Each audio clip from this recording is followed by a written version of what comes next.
Chapter 9. I pushed the front wheel of my bike out to the edge. The earth crumbled beneath the tyre, sending small stones skittering down the steep gully. In winter, it had been a torrent of water from the hills, but now it was a vertical drop of mud and stone. "Death drop," Rob groaned. "Wipe out alley." He pushed the buttons on his tiny panel of his bike computer. "It'll record it all," he said. "Gradient, speed, cadence, everything." I gripped my handlebars, blood pumping in my ears. "Ready?" Rob's face lit up with his maniac smile. I nodded. Rob fiddled with the camera fixed to his helmet. "I'll come after you on my bike. Don't knock me off. I nicked this action cam from my dad. He doesn't know I've got it." I stared into the abyss below me. If all went okay, I'd level out on the flat and shoot up on the bank on the far side. "Okay," said Rob. 5. Why am I doing this? 4. I'm going to die. 3. I can't. 2. I can't. 1. Do it. Go! The ground was gone. I was flying. Falling. Down, down, down. Lean back, my mind screamed.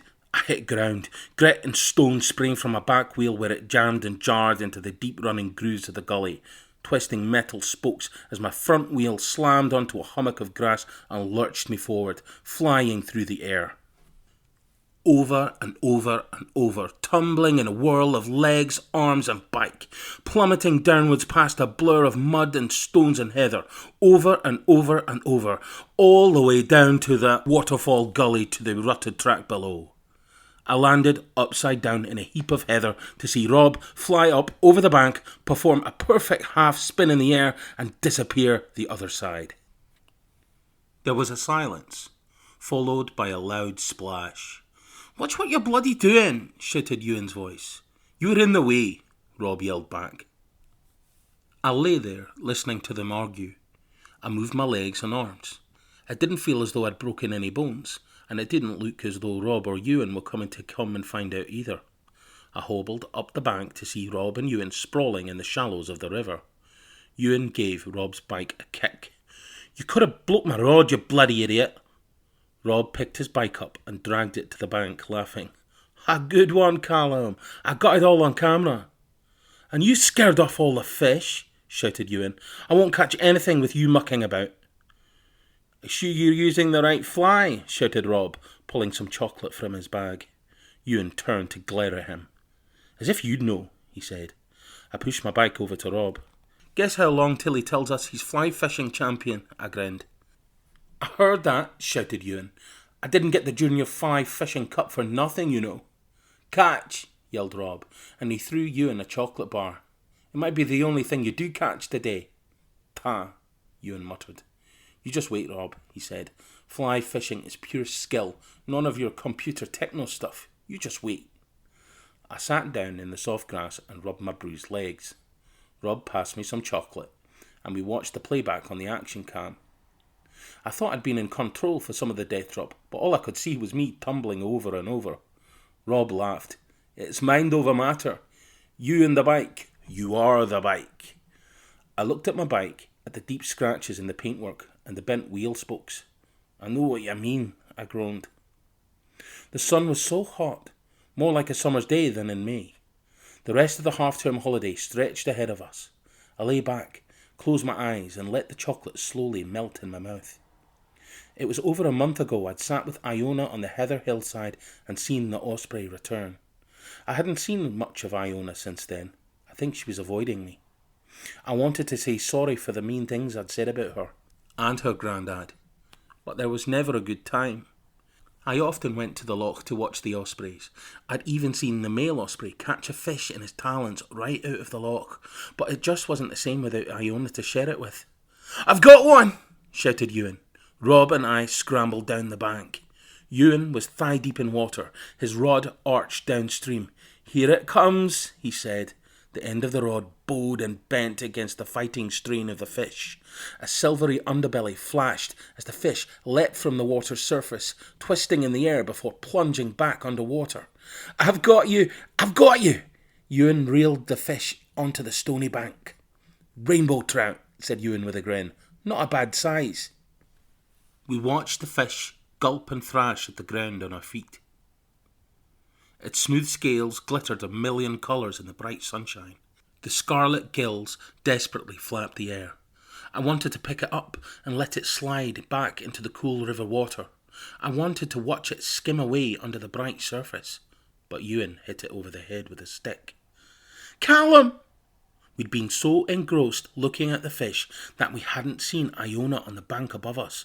Her face was red from running. Callum, you've got to come, she shouted. Rob and Ewan were looking at me. I wanted to call Iona over to join us. I wanted them to like her. I thought you'd got rid of her, said Rob. Can't it wait? I called to Iona. Iona slid down the bank and pulled me away from the others. I could see now she'd been crying.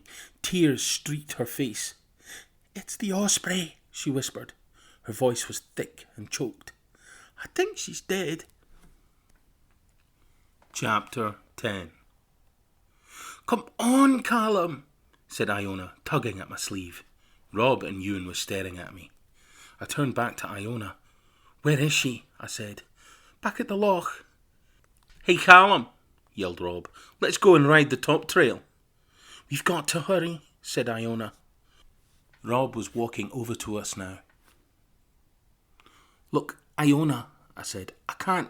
Fine, spat Iona. Don't bother. Stay with your mates. She picked up my bike, swung her leg over and pushed off down the track. Iona! I shouted, but she was already racing towards the road over the stone bridge. I looked at Rob's bike by my feet. It was his pride and joy, the Formula One model of all mountain bikes. I pulled it up, moulding my hands round the handlebars.